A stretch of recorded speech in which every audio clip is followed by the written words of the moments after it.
जो है तकरीबन पानी डालते थे, पासपोर्ट हाथ में था तो पासपोर्ट ऊपर रखना पड़ता था मुझे, सर झुका हुआ है, नील डाउन हुए में तकरीबन 2 घंटे तक इन्होंने ऐसा ही रखा ना, ठंडा पानी डालते रहते थे, जैकेट पहना हुआ था मैंने। और फिर जो है मुझे उठाया इन्होंने, बाल एक बंदे ने बाल खींच रहा था, एक बंदा पकड़ के लेके जा रहा था, वो आगे लेके गए, थोड़ा सा वहाँ नील डाउन करा दिया, हथकड़ियाँ बांधी हुई थी, हैंडकफ्स किया हुआ था। उसके बाद जो है हिब्रू में उन्होंने जो है ना मुझसे कुछ पूछना शुरू कर दिया, तो मुझे हिब्रू समझना है।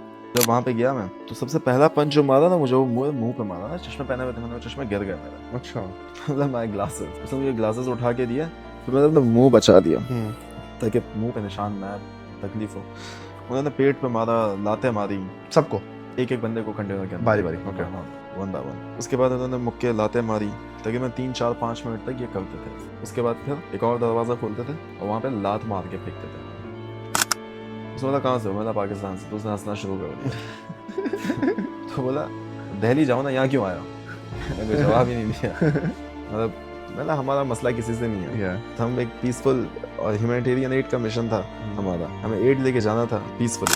और एक बड़ी वीडियो वायरल हुई, आई फॉरगॉट हिज नेम, के बेन समथिंग, हाँ, कि सबको उसने लिटा के टॉर्चर करवाया था, and he was very proud of it. This is Israel's far-right security minister.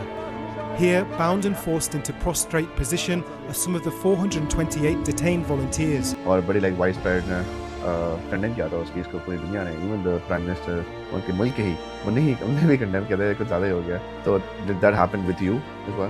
बड़ा इस्तकबाल हुआ आपका कराची एयरपोर्ट पे? हाँ लेकिन बिल्कुल जाने वाले आए थे, कैसा फील हुआ उस वक्त? बिल्कुल सारी चीज़ें नॉर्मल हो चुकी थी, लेकिन जब मैंने अपने घर वालों को देखा ना तो मुझे सुकून हुआ। बहुत कम टाइम होता है जब मेरे आंसू निकलते हैं, मैं नहीं रोता इतनी आसानी से, वो उस वक्त जो है ना फैमिली को देख के। At any point did you feel कि यार मैं यहाँ क्यों आ गया? शुरू में तो बहुत सारी चीज़ें हो रही थी तो सही था।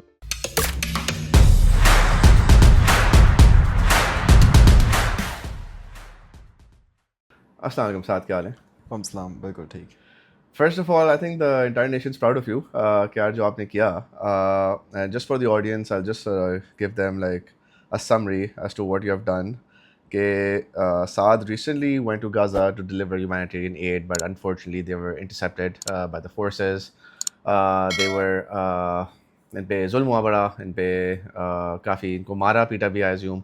And so I just invited Saad today just to find out कि यार like firstly like what motivated him to go, like किस तरह गए, क्या था, how many nationalities, how many people were there, what happened with them, and yeah, we'll get right into it. And I'm sure you guys will be proud of Saad. तो साथ हम start करते हैं कि firstly if you could just provide the audience with a summary कि like what this mission was. I think it's called the Flotilla Freedom Mission. Global summit flotilla freedom, ठीक है, action, ठीक है, फ्लोटिला फ्रीडम कोएलिशन, बहुत सारी organisations हैं जो इसमें पार्ट लेती हैं। और बेसिकली जो हेड ऑर्गेनाइजेशन है जो ऑर्गेनाइज करती है सारी चीज़ें, इट्स ग्लोबल समिट फ्लोटिला, जो स्पेन में रजिस्टर्ड है, और वो बेसिकली सारी चीज़ें ऑर्गेनाइज करती है। And this was the second mission, right? This was the second mission of global summit flotilla. ठीक है। वैसे 2010 से जो है वो फ्लोटिलास जा रहे हैं, अटेम्प्ट कर रहे हैं जाने की गजा में। बट व्हाई इज इट कि जैसे यही वाले जो मिशंस हैं इनको ज़्यादा इंटरनेशनल रिकग्निशन मिलती है, और जो पहले थे शायद लोगों में इतनी अवेयरनेस थी, या I think after like what's happening in Gaza इसके बाद ज़्यादा अवेयरनेस आ गई लोगों? बेसिकली उस वक्त सोशल मीडिया इतना था नहीं, मीडियम्स नहीं थे लोगों तक पहुंचने के, लोगों तक चीज़ें पहुंचाने के, तो वो इस वजह से इतना ज़्यादा हाइप क्रिएट नहीं हुई। लेकिन अब जो कि हर मोबाइल में व्हाट्सअप है, हर मोबाइल में फेसबुक है, तो वो इस वजह से जो है वो अब जाके ज़्यादा हाइट क्रिएट होती है। कहीं भी पूरी दुनिया में कहीं पे भी इशू होता है, ईरान में जो मसले हो रहे हैं या क्यूबा के अंदर जो इशूज़ हुए, वेनेजुएला के अंदर जो इशूज़ है, वो सारी चीज़ें हाईलाइट हुई। पहले होता था नहीं होता था, वो सिर्फ अखबार की न्यूज़पेपर लाइन आती थी, उसमें आपने जो है वो फ्रंट पेज पे पढ़ना होता था, दैट्स इट, ख़त्म। ऐसे पता कैसे चलता है if such a thing is happening? जैसे मुझे अनफॉर्चुनेटली मुझे तो नहीं पता था कि यार इस तरह की मिशन होता है। I think majority of the population को नहीं पता होता कि इस तरह की चीज़ हो रही है, but I think you are the only Pakistani right who was representing Pakistan, और आप एड डिलीवर करने गए। तो firstly how did you find out about this, और इसके लिए अप्लाई करना होता है, लाइक क्या सीन होता है? इसके लिए बेसिकली बिल्कुल अप्लाई करना होता है, और हमारा ऑफिस में खामिस जो यूके ऑफिस में हमारा कलीग है, उन्होंने मुझे बोला कि फ्लोटिला जो है ना वो दोबारा से जा रहा है, जिसमें एक्स सेनेटर मुश्ताक अहमद साहब भी गए थे पहले, इस दफ़ा भी गए थे, उनको इंटरसेप्ट हमसे पहले कर लिया गया। ओके। तो फिर जो है उसने मुझे बोला कि ये ऐसे ऐसे फॉर्म है, फॉर्म फिल करना होगा और फिर वो एक्सेप्ट करेंगे फॉर्म आपका, और फिर इसके बाद जो भी प्रोसीजर होगा, प्रोसेस होगा, वो बताएंगे। तो मैंने फॉर्म फिल कर लिया और मेरी तकरीबन 1-1.5 महीने बाद, 2 महीने बाद शायद एक्सेप्टेंस आई, और मुझे ईमेल भी नहीं देख रहा था, मैं ईमेल में आ चुकी थी एक्सेप्टेंस। फिर मुझे पाकिस्तानी नंबर से रब्ता किया किसी ने लाहौर से, उन्होंने कहा ग्लोबल सुमित फ्लोटिला के जो पार्टनर हैं वो हम हैं पाकिस्तान के अंदर, और हम रिप्रेजेंट करते हैं अगर कोई भी चीज़ होती है या किसी को पाकिस्तान से कोई पार्टिसिपेंट होता है, तो कहा कि हमारे पास जो है आपको सेलेक्ट कर लिया गया है, और जो है ऐसे ऐसे आपने टर्की पहुंचना है और जाके इस मिशन का पार्ट बनना है। तो बस वो यही एक प्रोसीजर था, बहुत लंबी एप्लीकेशन फॉर्म था, 2-3 घंटे लगे मुझे फिल करने में। तो उसमें आपने अपने प्रायर एक्सपीरियंसेस वगैरह सब बताए होंगे? बिल्कुल, उसमें एक्सपीरियंसेस उन्होंने पूछे थे कि क्या है क्या नहीं है, किस ऑर्गेनाइजेशन से हैं आप। तो ये एक इंडिविजुअल एक्ट था, मेरा ज़ाती एक्ट था ये, तो मैंने जो है उसमें मेंशन भी किया कि ऑर्गेनाइजेशन एज ऑर्गेनाइजेशन में पार्ट नहीं ले रहा, लेकिन एज एन इंडिविजुअल में पार्ट ले रहा हूँ, और जो जो हो सकेगा वो हम करेंगे। And you were not representing ईदी फाउंडेशन, जहाँ पे जाके इंडिविजुअल लेवल पे आपने किया था। क्या मोटिवेशन थी वैसे? फ़लस्तीन, ख़ास तौर गज़ा, वो एक सेंटिमेंटल वैल्यूज़ हैं हमारी as a Pakistani, as a Muslim. एक ख्वाहिश होती है कि कुछ ना कुछ उनके लिए किया जाए, क्या किया जा सकता है उनके लिए, पहले सोचते हैं और फिर ऑप्शंस जो है वो देखते हैं। पहले भी हमने एड भेजने की कोशिश की, एक बार नहीं कई दफ़ा। वो एड जो है वो बॉर्डर पे जाके रुक जाती है, इवन के पाकिस्तानी गवर्नमेंट ने भी भेजी थी एड, उसका एग्जैक्ट डेटा ही नहीं मिलता हमें जी। कि वो मिली नहीं मिली, बॉर्डर पे है क्या नहीं है, तो समझ नहीं आता ना कुछ तो करना है ना। ईदी ख़ानदान का मैं दूसरा बंदा हूँ जो इज़राइल की कैद में रह के आया है। इससे पहले 1980s में, मिड 80s या लेट 80s में ईदी साहब भी उनकी जेलों में रह के आए हैं। अच्छा जी, वो गए थे लबनान। लबनान में जो है 2 कैंप्स थे, शतीला और दूसरे का नाम जहन में नहीं है मेरा। वहाँ पे फ़लस्तीनी आए हुए थे जो रेफ्यूजी कैंप्स थे, उन पे उनकी इमदाद करने गए थे। तो ईदी साहब को उन्होंने जो है वो वहाँ पे 1 दिन जेल में रखा था, उसके बाद फिर वहाँ से डिपोर्ट किया। तो फिर आप किस दिन निकले और कहाँ से निकले आप फॉर द मिशन? मुझे एग्जैक्टली डेट्स याद नहीं है, लेकिन मुझे शायद अंदाज़ा है कि हम मंडे को सुबह 9 नहीं, मंडे को ट्यूसडे या मंडे सुबह इंटरसेप्शन हुई थी। हम बेसिकली निकले थे 14 मई, मरमरस से निकले थे। टर्की में एक पोर्ट है जो अंकारा के पास है, नहीं अंतालिया के पास है। अंतालिया से कोई एटलीस्ट 400-500 किलोमीटर दूर होगा। वहाँ पे एक छोटा पोर्ट है, वहाँ से जो है बेसिकली ग्रीस से आ रही थी तकरीबन कोई 40-50 शिप्स, जिन्होंने हमारे पास आना था टर्की, और फिर हमने इकट्ठे होके साथ निकलना था। तो ग्रीस से जो लोग निकले उसमें से 18 शिप्स को जो है इन्होंने इंटरसेप्ट किया, इनकी नेवीज़ ने इंटरसेप्ट। अच्छा, ये 2-3 मुल्क मिल के काम कर रहे थे, क्योंकि ग्रीस से ये लोग निकले, इंटरनेशनल वाटर्स पहुँचे, तो उनको ग्रीस से भी गालिबन जो है वो मदद मिली होगी। उनको इंटरसेप्ट किया, 18 बोट्स थी टोटल, 150 के आसपास कुछ लोग थे, जिनको 36 घंटे से 48 घंटे के अंदर प्रिजन शिप में ही रखा और इनको डिपोर्ट किया क्रीट, जो कि ग्रीस में है। तो बहरहाल उसकी वजह से हमारा मिशन डिले होता गया। फिर जो है वो कुछ बोट्स पहुंची, तकरीबन 30-35 के करीब बोट्स हमारे पास पहुंची मरमरस 8-10 दिन बाद, क्योंकि बीच में फिर वेदर के भी इशूज़ थे, सारी चीज़ें थी। वो जब पहुंचे हमारे पास, हमारी ट्रेनिंग थी 3 दिन की, वो मुकम्मल हुई कि क्या करना है, इंटरसेप्शन के वक्त क्या करना है आपने, और बोट के अंदर कैसे रहना है, वो क्या पूछ सकते हैं, क्या कर सकते हैं, टॉर्चर कर सकते हैं आपको, हो सकता है लंबे टाइम के लिए आपको जो है वो रख लें, वो सारी चीज़ें थी। तो वो ट्रेनिंग कंप्लीट की हमने। हमारे जो है वो दूसरे कॉमरेड्स जो थे जो आ रहे थे वो भी पहुंच गए मोहम्मदस। उसके फिर 2 से 3 दिन बाद हमने मोहम्मदस से अपना सफ़र शुरू किया। टोटल 52 अराउंड बोट्स थी हमारे साथ। एंड लोग कितने थे? लोग थे टोटल 428, 428। एंड कितनी नेशनैलिटीज? नेशनलिटीज़ 45 प्लस नेशनलिटीज़ थी हमारे पास, जिसमें यूरोपियंस ज़्यादा थे, मुसलमान कम थे, यूरोपियंस ज़्यादा थे। अच्छा, तो हमारे इस फ्लोटिला के अंदर। अच्छा, मैं थोड़ा सा पीछे जाना चाहूँगा साथ कि obviously when you got this acceptance, तो was your family supportive कि यार होता है ना कि यार, and again अभी आपकी जैसे आपकी सोशल मीडिया टीम में बड़े लाइक एक्टिव थे कि यार you have a 4-month-old daughter, आपकी wife, your mother, your father, you know, सब बड़े परेशान थे। तो like before you left के क्या रिएक्शन था उनका कि जाओ ना जाओ, like what are you doing man? मैंने पापा से पूछा था, पापा ने बेसिकली पापा और मैंने साथ जाना था।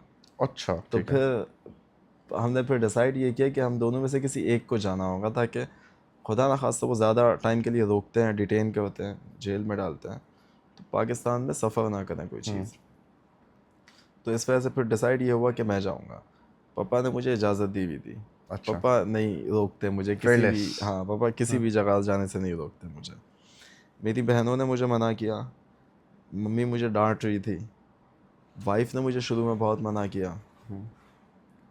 इवन के मेरी फ़्लाइट थी 3 दिन बाद की, मैंने 3 दिन पहले करवाई ताकि मेरी वाइफ को पता ना चले। अच्छा, और मैंने अपनी फ़्लाइट से 6 घंटे पहले उसको बताया था कि मैं that जा you're रहा हूँ। going.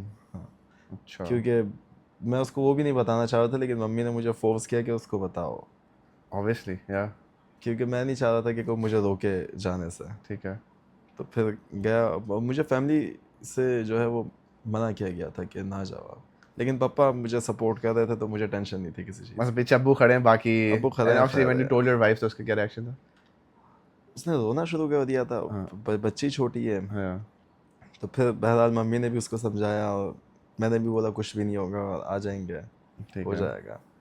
लेकिन उस पर सारी चीज़ें थी, निकल गया आहिस्ता आहिस्ता करके। और जब आप लोग गए तो you guys knew that eventually you guys were going to be intercepted, और आप लोगों ने वीडियोस भी बनाई हुई थी कि यार जी, ये वीडियो अगर अपलोड हो रही है, so this is that means कि आप लोग वी इंटरसेप्ट आर हो गए। इंटरसेप्टेड। तो जब आप लोग निकल रहे थे, after how many days you were intercepted? हम निकले हैं, मेरे ख्याल से 4 से 5 दिन। हम फर्स्ट डे हम मरमरा से निकले तो ओपन सी में पहुंचने वाले थे। वेदर की ख़राबी की वजह से फिर हमें कोस्ट के साथ ही ट्रैवल करना पड़ा।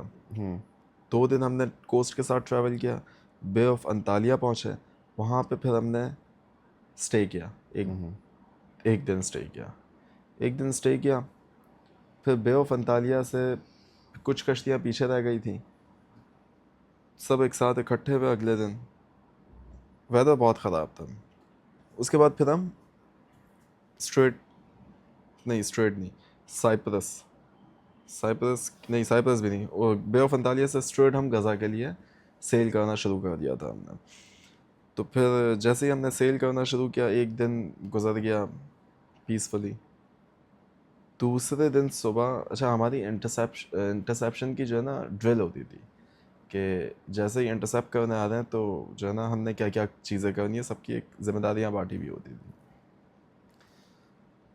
तो वो रोज़ाना ड्रिल होती थी, कभी शाम में होती थी, कभी रात में होती थी। दिन में हमने तस्वर नहीं किया था, एक्सेप्ट बिल्कुल अंदाज़ा नहीं था कि जो है ना ये हमें इंटरसेप्ट कर सकते हैं दिन में, क्योंकि ये अक्सर औकात जो करते हैं वो रात में करते हैं, ताकि वीडियोस कैप्चर ना कर सकें और सारी चीज़ें ना हो सके। तो उस दिन सुबह अचानक से जो है वो, मैं सो रहा था, नाइट ड्यूटी थी मेरी, क्योंकि वो ड्रोन वॉश करने होते हैं और सारी चीज़ें करनी होती हैं। तो मुझे नॉक किया कैबिन के अंदर और बोला कि we are having interception, it's not a drill. फिर जो है वो बैग पैक किया मैंने, जैकेट पहना, ब्रश किया, ऊपर जाके बैठे। मैंने उस वक्त एक वीडियो बना ली थी, क्योंकि वो दूर से कश्तियाँ इनकी नज़र आ रही थी। इनके 2 प्रिजन शिप थे और एक वॉर शिप था। तो 2 प्रिजन शिप जो थे वो नज़र आ रहे थे हमें, दूर थे काफ़ी, लेकिन नज़र आ रहे थे। इत्तेफाक ये हुआ कि हमारी जो जियो फास्टर बोट का नाम था हमारी जो बोट थी जियो फास्टर, वो सेकंड लास्ट थी। आगे बहुत जिसमें आप सारी थे? जिसमें ओके। मैं था। हमारे साथ यूरोपियंस, मेरे साथ यूरोपियंस थे, फ्रेंच और इटालियन थे। एक स्विट्ज़रलैंड की ऑर्गेनाइज़र थी हमारे साथ, एम। तो वो सारी चीज़ें हो गई। उसके बाद जो है, अच्छा, हमारी जो ड्रिल होती थी ना, उसमें होता ये था कि हमने जितने भी जीपीएस, जितने भी मोबाइल फ़ोन्स, टैबलेट, लैपटॉप, जितनी भी चीज़ें, वो सारी हमने पानी में फेंकनी है। फेंक क्योंकि देनी हाँ, है। पानी में फेंकनी है, क्योंकि इनके पास नहीं जाना चाहिए डेटा। भले एक्सेस कर सकते हो, लेकिन उनको आसानी से हाथ में तो ना दें ना दे, एटलीस्ट। बिल्कुल।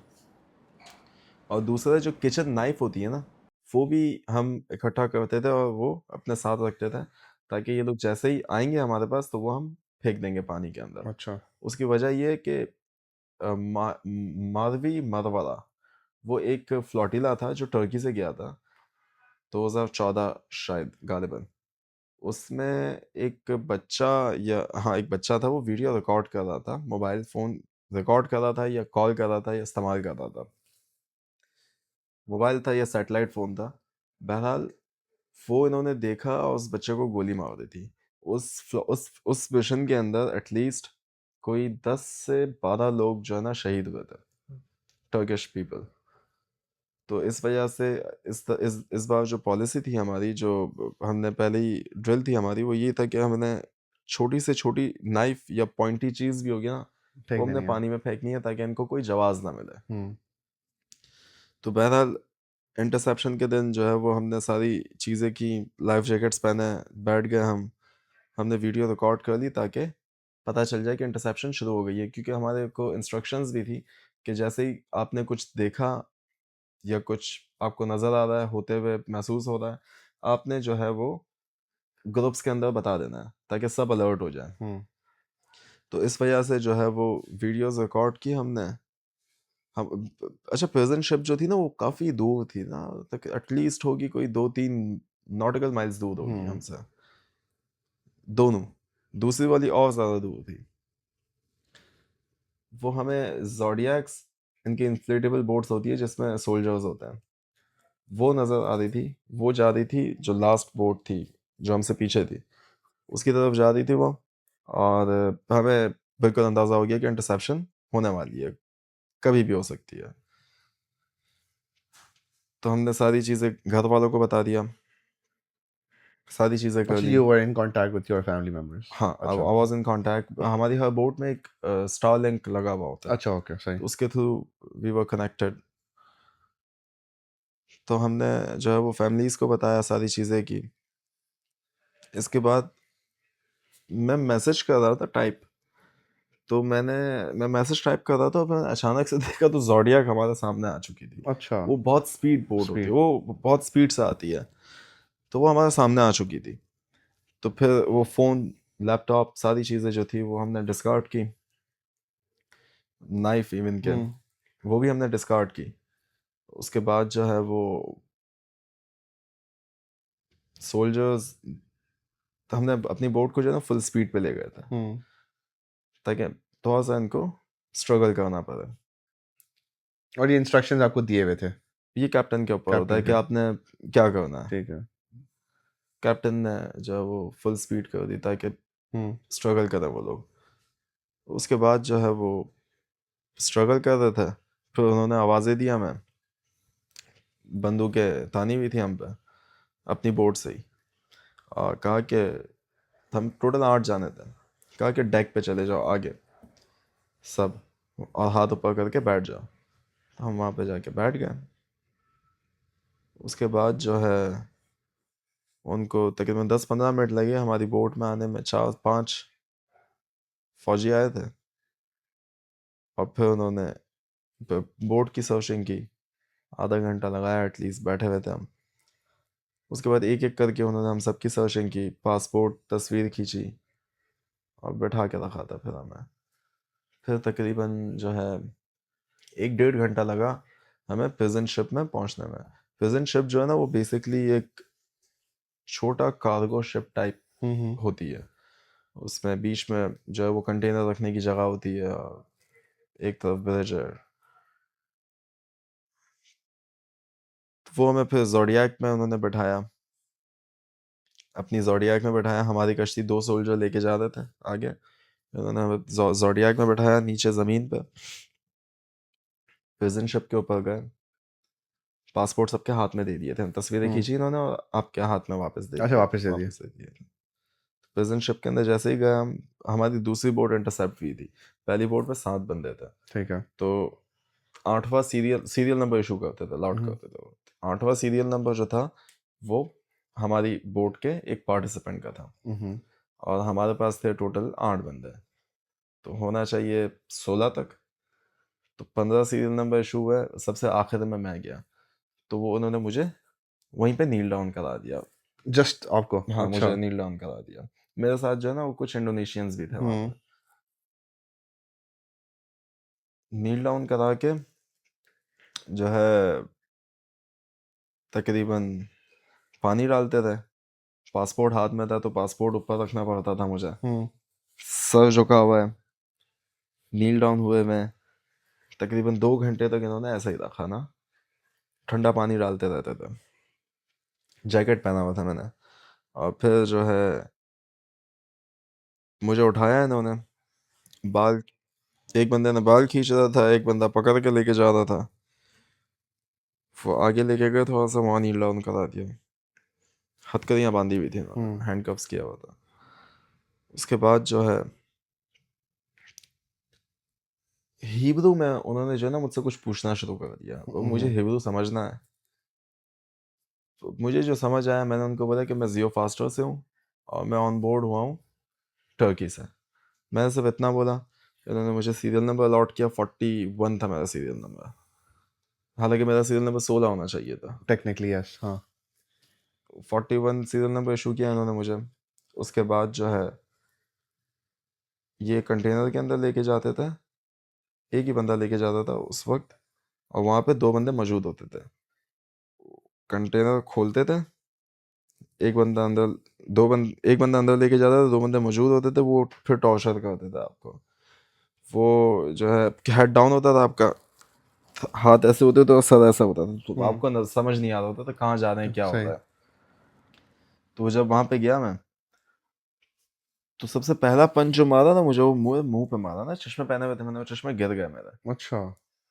मतलब माय ग्लासेस, उसने मुझे ग्लासेस उठा के दिए, तो मैंने अपना मुंह बचा दिया ताकि मुंह पे निशान ना आए, तकलीफ हो। उन्होंने पेट पे मारा, लातें मारी, सबको एक एक बंदे को कंटेनर के अंदर बारी बारी? ओके। One by one. उसके बाद उन्होंने मुक्के लातें मारी, तकरीबन 3 4 5 मिनट तक ये करते थे। उसके बाद फिर एक और दरवाज़ा खोलते थे और वहाँ पे लात मार के फेंकते थे हमें। तो वो फिर किक किया जब इन्होंने मुझे, तो वहाँ पे जो मैंने देखा, तो हमारे जो दूसरे कॉमरेड थे, शिप के जो साथी थे, वो मौजूद थे। उन्होंने फिर मुझे पकड़ा और फिर लेके गया अंदर। अच्छा, ये हो गया। At any point did you feel कि यार मैं यहाँ कहाँ क्यों आ गया? शुरू में तो बहुत सारी चीज़ें हो रही थी, तो सही था, लेकिन एक कॉज है, कॉज के लिए यहाँ पता था एक कॉज है, और पापा ने मेरा जहन बनाया था कि हो सकता है ये लोग साल के लिए भी जेल में डाल दें। ठीक है, देखा जाएगा, अल्लाह मालिक है। तो फिर जो है वो यार्ड के अंदर आ गया मैं, जो इनका खुला मैदान था, वहाँ पे 3 कंटेनर्स थे, एक साइड वॉशरूम की थी, एक साइड खाली दीवार थी। तो वो जो 3 कंटेनर्स थे वो हमारे सोने की जगह थी। मैं वहाँ आया, वहाँ आके दिन का टाइम था, क्योंकि हमें सुबह अर्ली मॉर्निंग इंटरसेप्ट किया था, सुबह 9 बजे इंटरसेप्ट कर लिया था हमें। तो वहाँ आया मैं, वहाँ आके मैं बैठ गया मैं ज़मीन पे। सब लोग पूछ रहे हैं सब ठीक है, ठीक है, मैंने ठीक है। और सब इंटरसेप्ट हो गए, all the 400 plus of you? It was just 2 boats, just 2 boats? Just 2 boats. And उसमें आप थे? उसमें मैं था। एंड तो बाकी जो बोट्स थी वो कहाँ गई? वो हो रही थी आहिस्ता आहिस्ता, अच्छा, हो रही आहिस्ता थी से सब intercept, हो रही थी। क्योंकि ये इनके पास ज़ोडियाक एक होती थी और फिर प्रेजेंट बोट दूर होती थी, तो इनको ट्रैवलिंग में टाइम लगता बारी था। बारी करते थे। मेरे ख्याल से 1 2 घंटे में जो ना एक बोट होती थी ठीक इंटरसेप्ट। है। टोटल पूरी इंटरसेप्शन जो चली है हमारी वो 48 घंटे तक चली है, 2 दिन तक अच्छा। चली है इंटरसेप्शन। जमीन पे आके मैं बैठ गया, धूप आ रही थी, मैं बैठ गया। इसके बाद फिर आवाज आई टॉर्चर की, वो भी कोई मुसलमान था, उसके मुंह से खून निकल रहा था, उसको अंदर फेंका मार के, उसको जाके संभाला, पानी वानी पिलाया, पानी भी बहुत कम देते थे ये लोग हमें। इंटरसेप्शन चलती जा रही थी, चलती जा रही थी। फिर इन्होंने 8-10 बंदों बाद इन्होंने टेस्ट करना शुरू कर दिया, करंट मारना शुरू कर दिया लोगों को। और कुछ हमारी प्रेजेंट बोर्ड में टोटल 180 लोग थे एक प्रेजेंट बोर्ड में। उसमें जो है अच्छा पानी ये लोग देते थे हमें 140 बॉटल्स देते थे ये लोग, 500 ml वाली, पानी भी कम देते थे। और हम तकरीबन टोटल 70-72 लोग जो थे, 72-73 लोग जो थे वो हंगर स्ट्राइक पे थे। तो हमने खाना वाना कुछ भी नहीं खाया था इनका। फिर आखिर में जब हमने जब इंटरसेप्शन चल रही थी, अच्छा हमें पता नहीं था हमें कहाँ लेके जा रहे हैं। जो समंदरी ट्रैवल करते हैं, जो कैप्टन होते हैं या फर्स्ट मेट होते हैं, उनको वो सूरत से अंदाज़ा लगा सकते हैं कि हम किस डायरेक्शन में जा रहे हैं। पहले हमें लगा हमें साइप्रस लेके जा रहे हैं, फिर हमें लगा कि जो है वो ग्रीस लेके जा रहे हैं, कि घुमाए जा रहे थे और इंटरसेप्शंस चल रही थी। जब रात का टाइम होता था ना, तो पहली रात दिन में सख्त गर्मी, कंटेनर के अंदर नहीं बैठ सकते, रात में सख्त सर्दी, बाहर नहीं बैठ सकते। तो जब सोने के लिए हम जाते थे, इन्होंने जैकेट्स भी ले लिए थे हमारे। अच्छा। जैकेट्स भी ले लिए थे, एक टी शर्ट और एक ट्राउजर में था मैं, और जूते थे मेरे पास, जूते पहने हुए थे, उसका सोल निकाल के फेंक दिया था इन्होंने। तो इसमें फिर जिनको फ्रैक्चर्स हुए थे ना, हमारे साथ डॉक्टर्स भी थे, तो जिनको फ्रैक्चर्स हुए थे या जिनको बहुत ही ज़्यादा पेन था, तो उनको हम लोग क्या करते थे, प्लास्टिक की जो बॉटल्स होती थी ना, उनको पी के उनको बिल्कुल ही उसमें से एयर निकाल के उनको हम लोग एज अ स्प्लिंट यूज़ करते थे। अच्छा। ताकि हाथ की मूवमेंट को सीधा रखा जाए, या फिर अगर रिब्स पे लगी हुई है तो वहाँ पे रख के, और बांधने के लिए कुछ होता नहीं था हमारे करेक्ट। पास, तो जो लेसेस होती है ना, उस लेसेस से फिर हम बांधते थे। हमारे साथ जो है वो एक्स आयरिश प्रेसिडेंट की बहन भी थी, ठीक है। वो मार्गरेट नाम था उनका, और वो जो है मेडिकल शोबे से भी थी, तो वो ये सारी चीज़ें कर रही होती थी विद 2-3 अदर डॉक्टर्स। उनके साथ भी टॉर्चर होता था? टॉर्चर कोई उन्होंने सबके डिफरेंशिएशन साथ नहीं किया थी है, कौन क्या है? टॉर्चर ठीक उन्होंने है। सबके साथ किया ठीक है है। भाई। ये है कि यूरोपियंस के साथ इन्होंने कम किया, जो रेजिस्ट कर रहे थे उनके साथ ज़्यादा किया, और जो मुसलमान थे उनके साथ ज़्यादा किया। ठीक। ये एक चीज़ थी। टर्किश उनके साथ भी बहुत किया। अच्छा। तो वो ये चीज़ें हम कर रहे होते थे, दिन में बिजी रहते थे।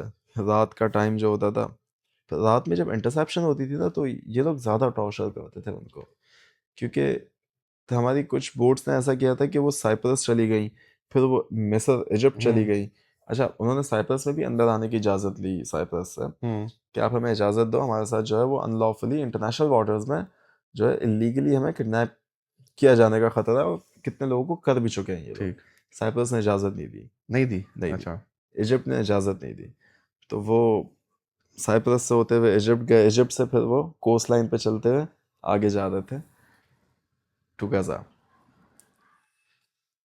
हमारी जो बोट थी वो थी ऑलमोस्ट 270 नॉटिकल माइल्स दूर, जो कि इंटरनेशनल वाटर्स हैं, जहाँ पे आप लीगली किसी को जो है इंटरसेप्ट नहीं कर सकते। लेकिन फिर भी हमें किया, टॉर्चर किया, जो कि इलीगल है,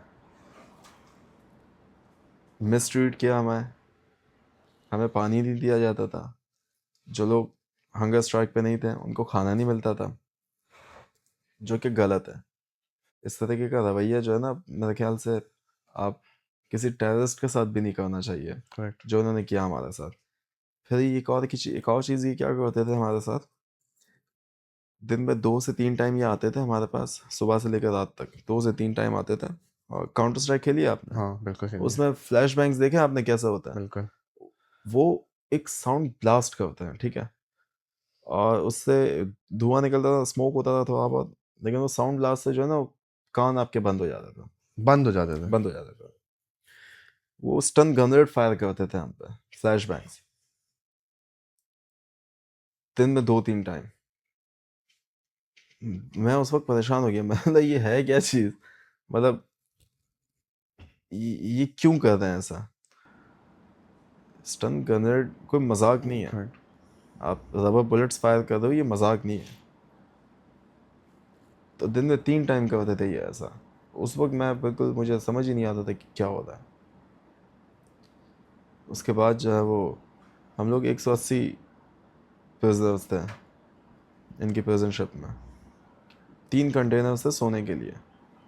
रात में मेरे हिसाब से टेम्परेचर जो होता होगा वो 10-12 होता होगा, उसमें आप बगैर किसी चीज़ के सो रहे हो तो ठंड लगेगी Sure. आपको, हवा भी चल रही होती थी। हम 40 फीट का एक कंटेनर था जिसमें हम एक कंटेनर में 60 बंदे सोते थे, जो कि टांगे लंबी भी नहीं कर सकते थे हम, सो करके सोते थे ताकि सामने वाला भी सो सके। और उसमें ना ब्लैंकेट ना जैकेट, कुछ भी नहीं होता था हमारे पास। इस तरह से हम लोग सोते थे वहाँ पे। इसके बाद जो है ये सारी चीज़ें चल रही थी। जो सबसे खौफनाक मंजर होता था ना वो होता था रात का। रात में जब इंटरसेप्शन होती थी ये लोग बहुत टॉर्चर करते थे उनको, क्योंकि वो आखिरी इंटरसेप्शंस भी थी और वो डॉज करते जा रहे थे इनको। जो आखिरी शिप पकड़ी गई वो 80 नॉटिकल माइल्स दूर थी। इवन कि अभी मैंने वीडियोस भी देखी है, जो आखिरी शिप्स थी ना वो खुद ही फ्लोट करते हुए गजा पहुंची हैं। और उसमें से कुछ जो सामान था शिप का, जो एड का सामान था, वो वहाँ पे मिला भी है लोगों को, अच्छा मिला, ठीक है। जो ज़ाया ना हुआ होगा, जो पैक्ड पैक्ड केन थे। होगा। वो मिला भी है, उसकी वीडियोस सोशल मीडिया पे मौजूद हैं अभी भी। तो जो आखिरी शिप्स इंटरसेप्ट हुई हैं उन पे उन्होंने बहुत टॉर्चर किया। अच्छा, जो कैनेडियंस थे, कुछ कैनेडियंस थे, कुछ यूरोपियंस थे, उन पे बिल्कुल नहीं करते थे वो। प्लस देनो के यार वहाँ से ब्रिटिश या सिटीजन थे, नहीं करते थे, एहतियात करते थे। तो और सबसे ज़्यादा अग्रेशन जो इन्होंने शो किया वो इसी फ्लोटिला पे शो किया। इससे पहले कभी भी इतने अग्रेसिव नहीं थे ये। May be they probably wanted to send a message कि यार अब नहीं आना कोई। अब नहीं आना, लेकिन फिर भी जाएंगे, इंशाल्लाह। ज़िंदगी रही तो। और दूसरा जो है वो इंटरसेप्शंस ख़त्म हुई सारी। उसके बाद फिर हमने अंदाज़ा लगाया कि या तो ये हमें मिस्र, इजिप्ट या फिर इज़राइल लेके जा रहे हैं। तीसरे दिन सुबह हम पहुँचे पोर्ट पे। वहाँ पे फिर ये आए। अच्छा, ये बीच बीच में जो है ना, जो मैं आपको कह रहा था स्टन गनर फायर कर रहे हैं, ये आते थे, सबको जो है वो हैंड्स अप कराते थे। और जो फोर्स होती है ना, जब हंगामे हो रहे होते हैं तो एक फोर्स आती है शील्ड लेके, प्लास्टिक, वो लेके आते थे। सबके हाथ में गन्स होती थी, जैसे कि हमारे पास, हालांकि उन्होंने चेक किया हुआ है, हमारे पास है भी नहीं कुछ। उसके बावजूद वो ऐसा खड़े होते थे जैसे कि हम कोई टेररिस्ट है, हम कोई अटैक करने वाले हैं इन पे। So there was this minister और एक बड़ी Ben. Video viral, I forgot his name, के Ben something, हाँ कि सबको उसने लिटा के टॉर्चर करवाया था and he was very proud of it और बड़ी like widespread कंडेम किया था उस चीज़ को पूरी दुनिया ने। इवन द प्राइम मिनिस्टर उनके मुल्क के ही उन्हें भी कंडेम किया था, ये कुछ ज़्यादा ही हो गया। तो did that happen with you as well? मैं उस वक्त मैं बता रहा था आपको कि जब हम पोर्ट पे पहुंचे तो फिर वही नील डाउन करा दिया उन्होंने सबको। पता नहीं ग्रीन पासपोर्ट देख के वो क्या करना चाहते थे, वो 2-3 घंटा एक्स्ट्रा ही नील डाउन कराते थे मुझे। मेरे साथ वाले जा रहे हैं, मैं बैठा हूँ। आपके पासपोर्ट पे लिखा भी होगा ना, this passport is valid for all countries except Israel. Passport भी नहीं रोक पाया। या तो वो नील डाउन हुए हुए हैं। अच्छा, घुटनों में दर्द हो जाता, एक आधा घंटा हो, हाँ I'm sure. तो उसके बाद सुन हो जाते हैं, कभी इस टांग पे वजन डालना है, कभी इस पे, कभी थोड़ा सा इस तरफ स्लाइड करना है, कभी इस तरफ स्लाइड करना है। बहुत तकलीफ होती थी उस वक्त वहाँ पे। कुछ अच्छा उन्होंने हैंड कफ्स किए हुए थे। फिर जो है वो ये सारी चीज़ें हुई। इसके बाद वो जो बैन वाला ये जो मिनिस्टर का इशू हुआ इनका, वो अंदर आवाज़ें आ रही थी हमें हमें उससे पहले ही जो है ना वो नील डाउन करा दिया था। और बेसिकली जैसे ही हम शिप से उतरे हैं ना, तो इन्होंने 8-10 बंदों के साथ ऐसा किया, मोस्ट प्रॉब्ली ज़्यादा बंदों के साथ किया होगा। हमारी हैंडकफ्स थी, हाथ में पासपोर्ट था, तो पासपोर्ट छोड़ना नहीं है ताकि वो फट ना जाए, गिर ना जाए, वो एक ही आइडेंटिटी है आपकी। दो, एक बंदा यहाँ आया, एक बंदा यहाँ आया, दोनों ने हाथ डाला, मुझे उल्टा कर दिया, मतलब मेरा सर नीचे और टांगे ऊपर है।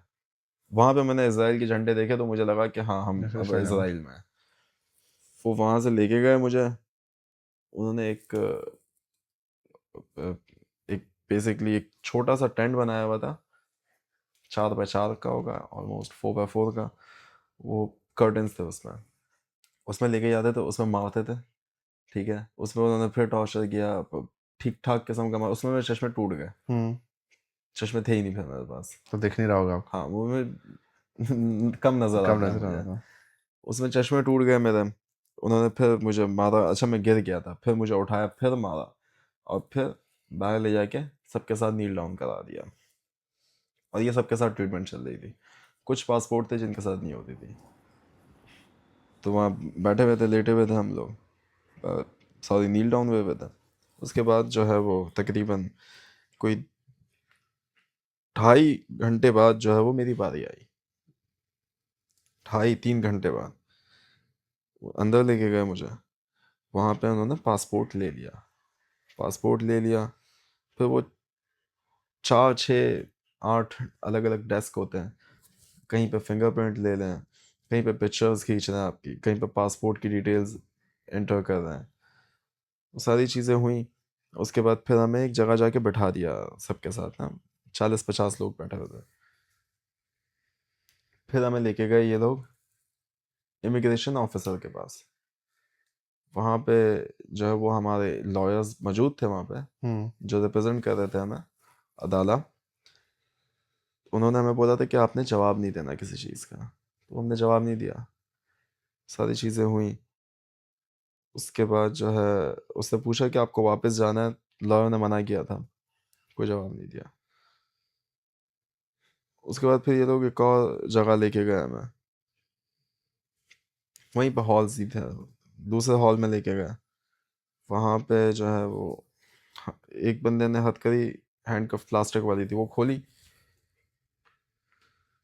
तस्वीर वस्वीर खींची, फिर दोबारा से हैंडकफ बांध दी, और वो बहुत टाइट बांध दी। मैंने उसको बोला कि इसको लूज कर दो, वो लूज ही नहीं कर रहा है। उसका जो दूसरा बंदा था उसने आके काटी और दोबारा से पहना दी मुझे। फिर कोई डॉक्यूमेंट्स इन्होंने साइन करने दिए, वो भी हमने नहीं किए। फिर हमारी जो सारी बिलोंगिंग्स थी वो ले रहे थे ये लोग, मेरे पास तो कुछ था ही नहीं। कुछ लोगों के पास चीज़ें थी, बैग मौजूद था छोटा मोटा, तो वो सारी चीज़ें ली इन्होंने। इसके बाद जो है वो हमें एक और जगह लेके गए जहाँ पे इन्होंने स्टील की हैंडकफ्स पहना दी हमें, कपड़े उतारा दबाए, चेक किया पूरा। उसके बाद स्टील की हैंडकफ्स पहनाई। वो बहुत टाइट हैंडकफ्स थी, मेरे यहाँ पे निशान हो रहा था। उसमें जो है ना ब्लड सर्कुलेशन का इशू था, पूरा हाथ लाल हो गया था मेरा। उसमें पकड़ के लेके जाते थे और जाके प्रिजन वैन के अंदर बैठा दिया हमें। छोटी वैन थी हमारी उस वक्त। पहला बंदा मैं था। उसके बाद एक आया साउथ अमेरिकन, चिली का था वो। फिर एक अमेरिकन आया और एक इंडोनेशियन आया। ये आए, 4 बंदों की जगह थी, और दूसरी साइड पे 4 बंदे थे, उनको देख नहीं सकते थे। तकरीबन 1-1.5 घंटे तक इन्होंने वैन के अंदर ही बैठा के रखा। मैं इनको कब से रिक्वेस्ट कर रहा हूँ कि भाई मेरी हैंडकफ्स आप लूज लूज कर दो, लूज कर दो, नहीं कर रहे थे। हमारे साथ जो अमेरिकन था वो बेसिकली ओरिजिनली फ़लस्तीनी है, वो शुगर का पेशेंट भी था। उसको जो है उसको वॉशरूम जाना था, 4 घंटे से उसे रोक के रखा हुआ था, जा नहीं पा रहा था। वो कहते थे कि अब 10-15 मिनट में जब प्रेजेंट पहुंच जाओ तो चले जाना। तो बहरहाल उसने अपने कपड़ों में ही यूरिन कर दी, पेशाब कर दी। उसके बाद वो हैंडकफ्स उसने तकरीबन 2 घंटे बाद जो है ना मेरी लूज की। बहुत शोर शराबा करने के बाद वैन के अंदर पूरा शोर कर दिया हमने, टैप कर रहे थे, जो पीछे वाले थे वो भी शोर कर रहे थे, तो जाके उन्होंने लूज की। तकरीबन 3-3.5 घंटे बाद हम प्रिजन पहुंचा। रात का टाइम हो गया था। प्रिजन पहुंचे हम, वहाँ पे अच्छा हम कहीं भी जाते थे ना तो हमारा हेड डाउन होता था, हमें सामने नज़र नहीं आता था, हमें नीचे नज़र आता था, और हैंडकफ्स होते थे और हम चल रहे होते थे। गए हम, पहले ले जाके इन्होंने हमें कहीं बंद कर दिया, बहुत सारे लोगों को एक साथ। फिर बाहर निकाला एक एक करके, नील डाउन करा दिया मेन हॉलवे में। नील डाउन करा के जो है पासपोर्ट ये ले चुके थे हमसे पोर्ट पे ही, नील डाउन करा के फिर जिसका नाम आ रहा था उसको लेके जाते थे। और फिर जो है कपड़े चेंज करवाए उन्होंने हमारे, कपड़े चेंज किए उन्होंने। मैं जो ग्रे सूट आपने देखा होगा वो ग्रे सूट दिया, ट्राउज़र, और वहाँ पे जाके उन्होंने हैंडकफ्स खोले हमारे, हैंडकफ्स खुले हमारे। और फिर जो है फिर वो लेके गए, 2 बंदों का सेल था जिसमें एटलीस्ट उन्होंने जो है कोई 16 बंदे डाल दिए थे। वहाँ पे खड़े रहने की जगह नहीं थी। अच्छा 16 बंदे घुसा के डाल दिए उन्होंने। बैठे हुए हम, जिसका नाम आ रहा है वो जा रहा था। उनको इंग्लिश पढ़ना भी नहीं आती तो वो उल्टे सीधा नाम बोलते हैं। फिर वो तस्वीर दिखाते कि ये हो। सही। फिर हम जाते थे इनके साथ, फिर इनके साथ गए, फिर दूसरी जगह जाए, वहाँ पे फिंगरप्रिंट्स हुए। वहाँ पे जो है वो फिंगरप्रिंट्स किए इन्होंने, तस्वीरें खींची, डॉक्टर के पास लेके गए। अच्छा डॉक्टर को जब आप कुछ बताओ, बोलो कि ये इशू है या कोई निशान दिखाओ, तो वो वहाँ की तस्वीर नहीं खींचता था, जो जगह सही होती थी वहाँ की तस्वीरें खींचते थे ये लोग। फिर इसके बाद वहाँ से लेके गए हमें। उसके बाद लेके गए, नील डाउन करा करा के, पता नहीं घुमा फिरा के डिटेंशन कोर्ट में लेके गए, डिपोर्टेशन कोर्ट में, सॉरी। वो इन्होंने यहीं पे जेल के अंदर ही बनाई हुई थी। तो डिपोर्टेशन कोर्ट में जब लेके गए, जो मजिस्ट्रेट बैठा हुआ था, 3 बंदे थे हम, एक ब्रिटिश सिटीजन था शायद, एक में पाकिस्तान से था, और तीसरा जो था वो या तो फ्रेंच था या स्विट्जरलैंड का था। तो उसने पूछा कि जो है आपको वापस डिपोर्ट होना है। सबने बोला कि हाँ डिपोर्ट होना है, हमने वापस जाना है बिल्कुल। तो उसने बोला ठीक है। फिर हमने सवाल किया उनसे कि हमें इलीगली 270 नॉटिकल माइल्स दूर, मुझे खास तौर पर जो है वो इंटरसेप्ट किया इंटरनेशनल वाटर्स में, जो कि इलीगल है। उसने कहा कि ये वो कोर्ट थी जहाँ आप सवाल कर सको, दूसरी कोर्ट में जाके करना। इस तरह से कह के फिर हम बाहर निकले। फिर हमें तकरीबन एक पिंजरे के अंदर कोई 60-70 लोगों को बंद कर दिया। वो ऑलमोस्ट इस जगह से 2 गुना बड़ा पिंजरा होगा। 60-70 लोगों को बंद कर दिया। वहाँ पे फिर वो लिखवाते थे हमसे, एक एक बंदे को बुलाते थे और लिखवाते थे कि जो है आपने वापस जाना है तो आप लिखो कहाँ जाना है, क्या करना है, क्या नहीं है, और साइन करके दे दो खाली पेपर पे। सबने दे दिया। ये था हमारा तीसरी तीसरी रात थी हमारी। 2 रातें प्रिजन शिप में गुजरी, तीसरी रात थी हमारी। तो वो ये सारी चीज़ें, ये प्रोसेस तकरीबन प्रिजन, सुबह हमें तकरीबन लेके आए ये लोग। अच्छा सुबह पोर्ट पे लेके आने से पहले ये लोग जो है ना पोर्ट पे अपनी शिप को लगा चुके थे, और इन्होंने 3 घंटे तक हमें वहाँ पे नील डाउन कराया, पहले अपनी प्रिजन शिप के अंदर, और अपना जो है वो नेशनल एंथम सुना रहा था 3 घंटे तक। मतलब इससे पता नहीं क्या होगा, ये मुझे समझ नहीं आया। ये- हमें तो और नफरत होगी इनसे, जो इन्होंने क्या है? जिस तरह से ट्रीट किया इन्होंने हमें, समझ नहीं आया क्यों कर रहे थे ये। उसके बाद जो है वो ये सारी चीज़ें हुई। प्रिजन के अंदर जब लेटर साइन किया हमने, फिर जजेस का नाम आ रहा था, उसको वो लेके जा रहे थे। फिर वो एक सेल में लेके गए। अच्छा, जब सेल में लेके जा रहे थे, पहला बंदा मैं था ना, लोग मुझे कपड़ा पकड़ के पीछे से शर्ट पकड़ के फॉलो कर रहा था। तो वो जो गार्ड था हमारा, उसने बोला कहाँ से हो? बोला पाकिस्तान से। तो उसने हंसना शुरू कर दिया। तो बोला दिल्ली जाओ ना, यहाँ क्यों आया? मैंने कोई जवाब ही नहीं दिया। मतलब हमारा मसला किसी से नहीं है। हम एक पीसफुल और ह्यूमैनिटेरियन एड का मिशन था हमारा, हमें एड लेके जाना था पीसफुली।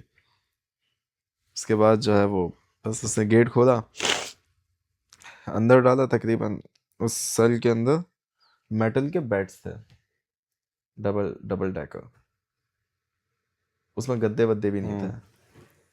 लेकिन बहरहाल मैं वहाँ गया और जाके जूते भी दिए हुए थे उन्होंने, स्लीपर्स। वो स्लीपर्स उठाए, सर के नीचे रखे और कोने वाले बेड पे जाके लेट गया मैं। उसमें जब जाके सीधे टांगे जब सीधी करके लेटा हूँ ना, तो मुझे बहुत ही ज़्यादा सुकून हो गया। क्योंकि 2 दिन तक तो हमने टांगे सीधी करके सोए नहीं थे हम। वो बहुत सुकून हो गया हमें। फिर जो है वो एक यूरोपियन नेशनल का बंदा था जो कि गार्ड से कुछ लड़ रहा था, चल रही थी उनकी।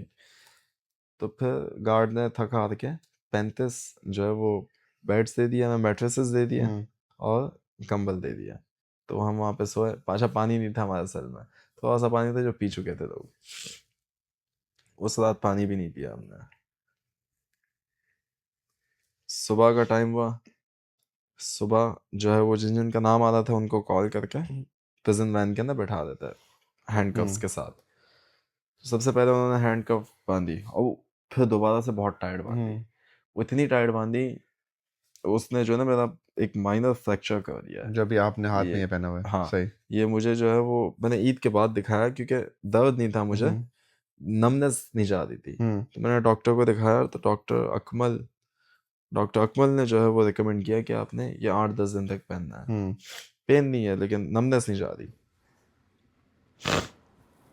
उसके बाद जो है वो हैंडकफ बांध के जो प्रिजन वैन के अंदर बैठा दिया। प्रिजन वैन के अंदर हम टोटल 22 बंदे थे और कल के प्यासे थे। कल पूरा दिन पानी नहीं मिला था, रात में भी नहीं मिला।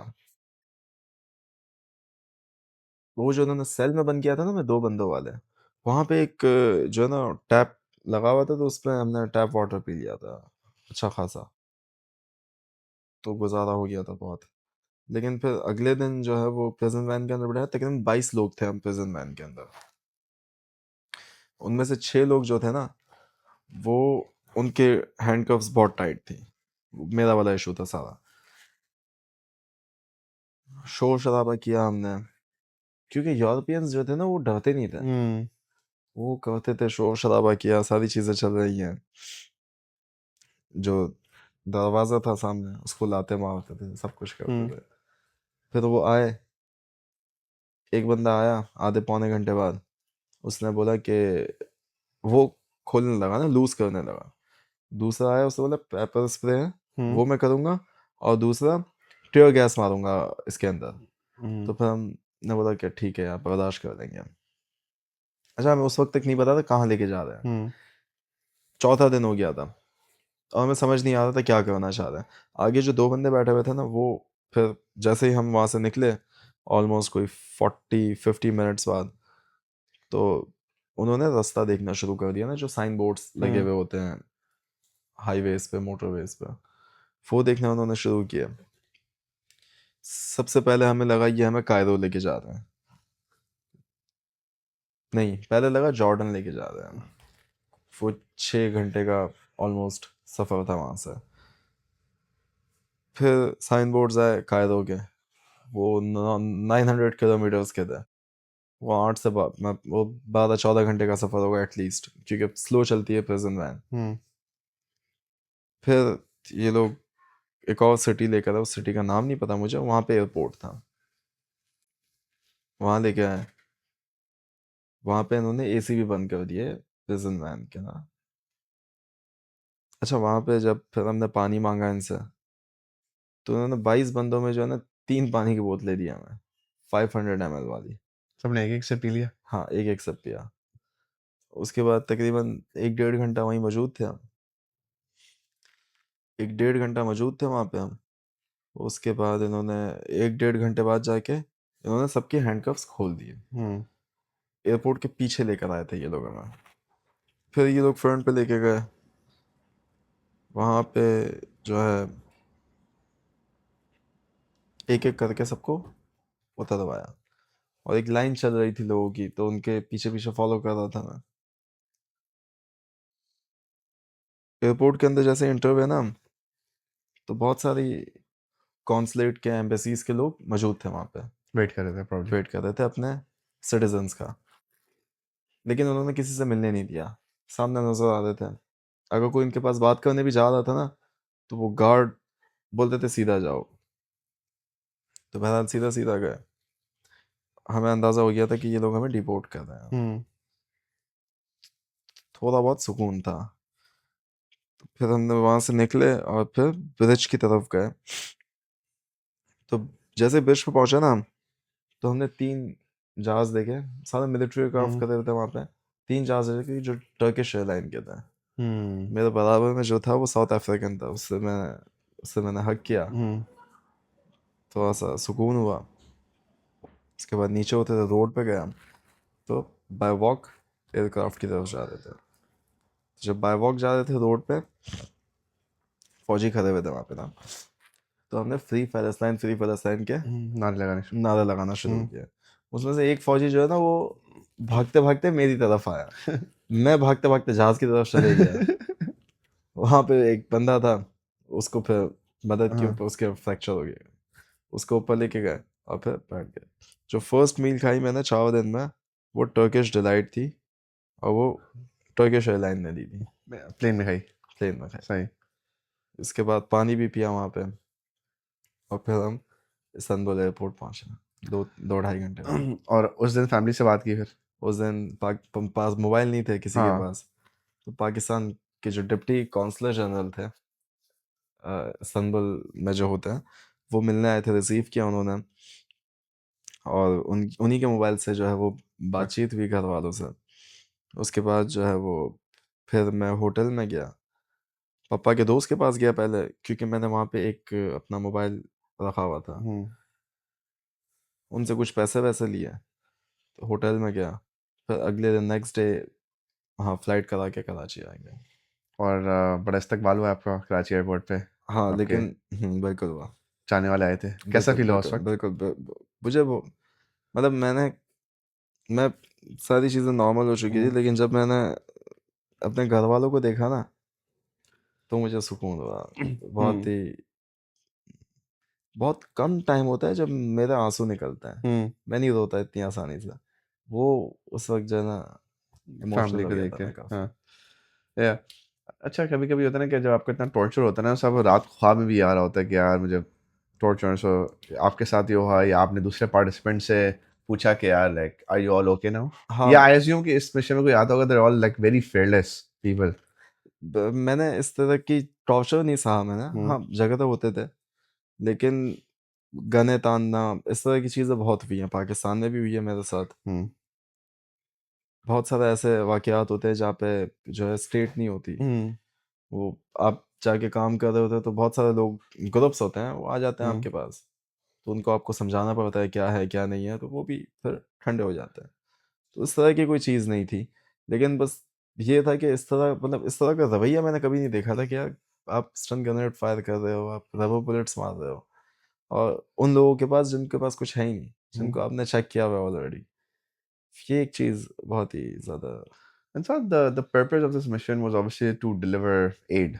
To deliver it to basically blockade जो था इनका वो ख़त्म करना था। वो इसी से ख़त्म होगा कि हम एड लेके जाएंगे। एक कॉरिडोर बनाना था जहाँ से ह्यूमैनिटेरियन एड रेगुलर बेसिस पे गजा जा सके। That's it. But do you think that happened कि हुआ कि एड पहुंची जितनी आप लेके गए थे या जितनी आप देखिए पहुंचाना चाह नहीं, रहे थे? मुझे नहीं लगता ऐसा हुआ, लेकिन हमारे जाने से कुछ फ़ायदे हुए हैं जो कि ये कॉज दोबारा से जो है वो उठी है, और इस मूवमेंट की वजह से जो जो मिनिस्टर था उसको यूरोप के अंदर 2-3 मुल्कों में बैन किया है।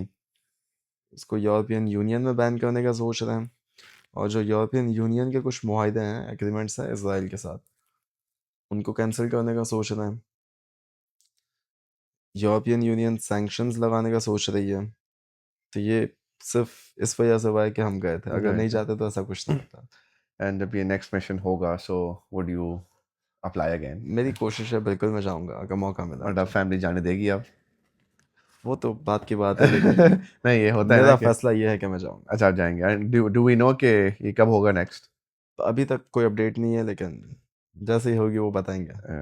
So Nisar, thank you very much for coming and sharing your story. I think it's very motivating, and I think we're all very proud of you. One last message that you would like to give to the people of Pakistan and the entire world, actually, कि यार we need to help. Like क्या message आप देना चाहेंगे? जो सबसे basic चीज़ लगती है हमें, लेकिन वो बेसिक नहीं होती, टू स्पीक अप। Yeah. बस फ़लस्तीन के हक में बोलें।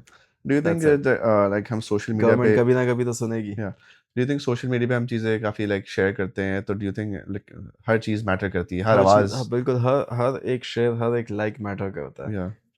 कितने गवर्नमेंट्स, बेसिकली हमें जो जल्दी छोड़ा गया, वो क्यों छोड़ा गया? अप्रोच इतनी थी और काफ़ी लोग सपोर्ट कर रहे थे। पूरी जी, पूरी दुनिया बिल्कुल। जो है इस इशू को हाईलाइट कर रही जी। थी।